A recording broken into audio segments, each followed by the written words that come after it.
Hello friends, welcome to இல்லறம். இன்றைக்கி நம்ம இல்லறமில் மசாலா டீ எப்படி பண்ணுறதுன்னு பார்க்கலாம்.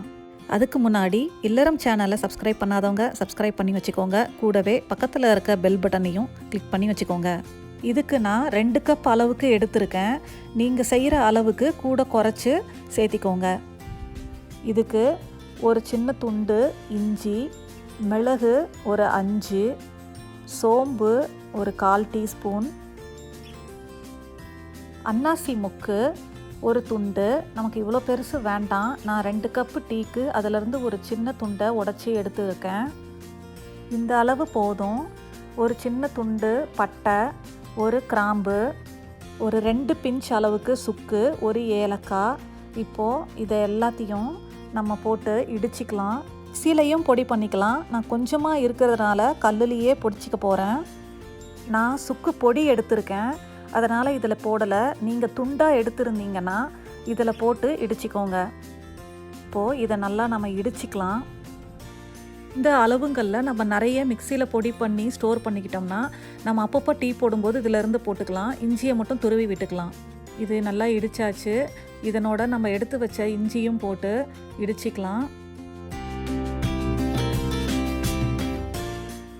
பாருங்கள், இது எல்லாம் நல்லா ஒன்றோட ஒன்றா சேர்ந்து இடிச்சாச்சு. இதை இப்போ எடுத்து வச்சுப்போம்.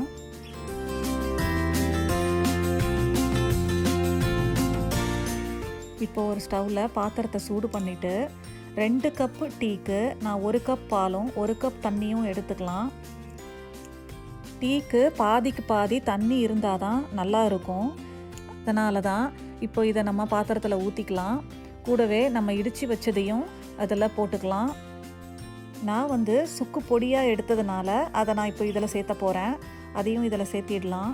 சேர்த்திட்டு 2 டம்ளர் டீக்கு 2 டீஸ்பூன் டீ தூள் போட்டுக்கலாம்.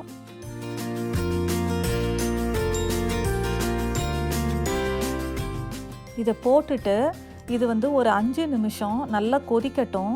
அது கொதிக்கும் போது தான் அதில் இருக்கிற எல்லா ஃப்ளேவரும் அந்த தண்ணியில் இறங்கும். அப்போ தான் டீ நல்லாயிருக்கும். பாருங்கள், இது நல்லா கொதிக்குது. இப்போது இந்த மாதிரி நல்லா கொதிச்சாதான் அதில் நல்ல கலர் வரும்.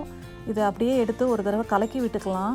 கலக்கிட்டு பாருங்கள், இது நல்லா கொதிச்சு நல்லா கலர் வந்திருக்கு. ரொம்பவே வாசனையாக இருக்குது. இப்போது இதனோட நான் முதல்லையே காய்ச்சி வச்ச பாலை 1 கப் சேர்த்திக்கலாம்.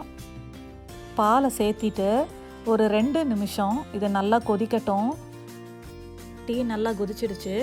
இப்போது இதை நம்ம ஒரு வாட்டி நல்லா கலந்து விட்டுக்கலாம். இப்போது இதில் தேவைக்கு ஏற்ற மாதிரி சர்க்கரை சேர்த்துக்கலாம். உங்களுக்கு சர்க்கரை வேண்டான்னா வெல்லம் இல்லைன்னா கருப்பட்டி இது எது வேணால் கூட சேர்த்துக்கலாம். போட்டுட்டு இதை நல்லா ஒரு தடவை கலந்துட்டு நம்ம ஸ்டவ் ஆஃப் பண்ணிவிட்டு ஃபில்டர் பண்ணிக்கலாம். கம வாசனையோட நம்ம போட்ட மசாலா டீ ரெடி ஆயிடுச்சு. நான் இதை ஈவினிங் ஸ்நாக்கோட வச்சு குடிக்க போகிறேன். நீங்களும் இதே அளவுகளோட செஞ்சு பாருங்கள். உங்களுக்கும் ரொம்பவே பிடிக்கும். உங்களுக்கு இந்த வீடியோ பிடிச்சிருந்ததுன்னா லைக் பண்ணுங்கள், ஷேர் பண்ணுங்கள். மறக்காமல் இல்லறம் சேனலுக்கு சப்ஸ்கிரைப் பண்ணுங்கள். கூடவே உடனுக்குடன் அப்டேட் வேணும்னா பக்கத்தில் இருக்க பெல் பட்டனையும் கிளிக் பண்ணி வச்சுக்கோங்க. தேங்க்யூ.